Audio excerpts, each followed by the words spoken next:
I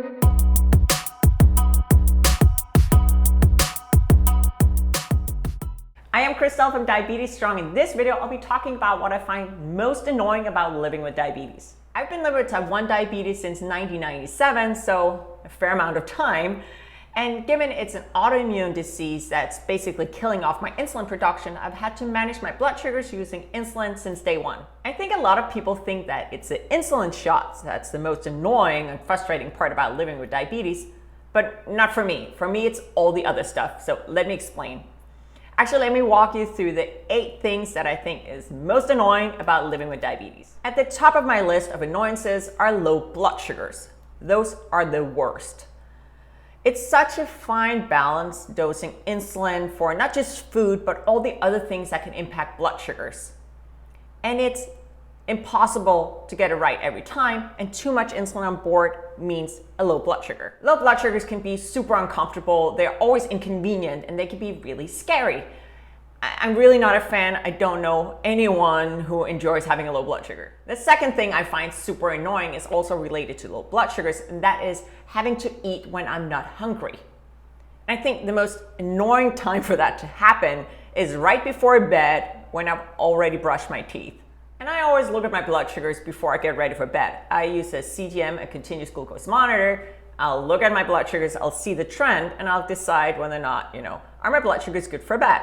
I'll get ready, I'll brush my teeth, I'll get under the covers, and still happens. And I'll then look at my CGM again, and I realize, hey, my blood sugar's not good for bed. I have to go eat a snack. It actually happened again just the other night. So I had gotten ready for bed, I was under the cover, only to realize that, well, now my blood sugar is 80 and it's dropping.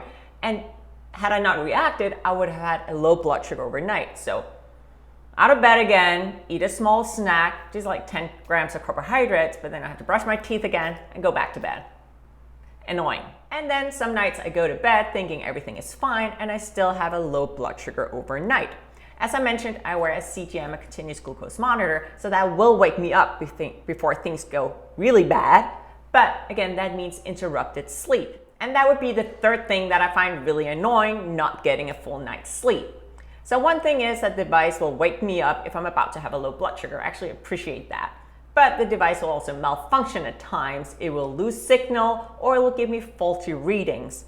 And when it does that, the alarms will start blaring. That will wake me up. Not ideal, really annoying. Another category of things I find really annoying about living with insulin-dependent diabetes is how you always have to be prepared. So at the highest level, you always have to have enough insulin supplies for you to survive because you need it on a daily basis. Running out of insulin is not really an option. And then you also have to prepare for the here and now situations. Like, do I want to go for a walk? Do I want to go to bed? Do I want to go to the gym? Am I just hanging out on the couch? Where are my blood sugars? Where are they going? So that also means that if I'm going out, I need to look at my blood sugars. I need to look at my active insulin and assess, are my blood sugars where I want them? Should I eat a snack? Should I bring a snack with me? Do I have my insulin with me? And the list goes on. And yes, I could just wing it, not plan a thing, but that puts me at a very high risk of having my diabetes interfere with whatever I want to do.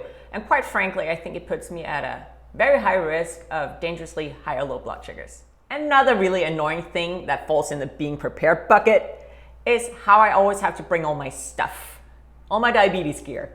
So yes, if I'm just taking out the trash, just going outside, taking out the trash, coming back in, I don't need to bring anything. But if I'm taking my dog for a walk, or if I'm leaving the house for extended amount of time, I have to bring along my stuff.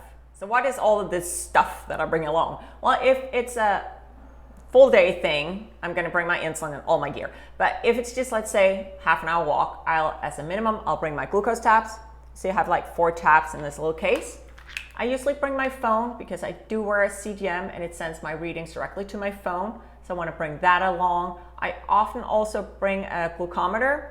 So just in case that my CGM fails, I've had that happen where I'm like hiking in the middle of nowhere. It's nice to have a backup. And I'll usually also bring a fruit leather. So kind of like this one. This is for situations where my blood sugars are dropping or I have too much insulin on board and I know that the glucose tabs are just not going to cut it. All of this means that it can be a little challenging to be spontaneous which is the sixth thing that I find really annoying about living with diabetes. And yes, it can make it harder to be spontaneous, but I would say it's not impossible. So let's say, for example, that all of a sudden I decide, hey, I want to go for a bike ride or I want to go for a long walk with my dog.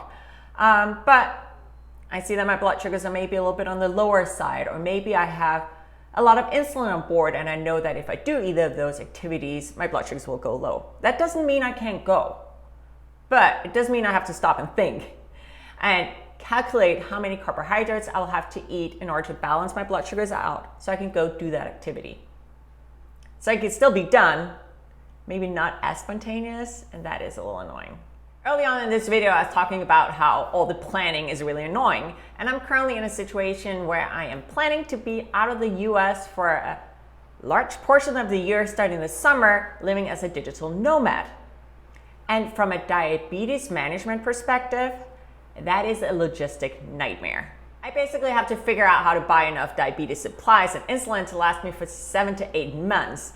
And not only that, I also have to figure out how to take all that stuff with me. That might sound like it should be simple enough. However, my insurance will only cover up to 3 months of supply plus a travel supply of a month.